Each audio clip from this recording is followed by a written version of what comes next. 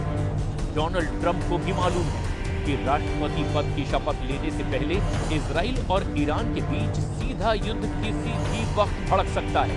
Iran के हाथ से सीरिया निकल चुका है, लेकिन खामनेई का इरादा बता रहा है कि इजराइल और अमेरिका को फंसाने वाले खेल की चाल ईरान ने चलनी शुरू कर दी है।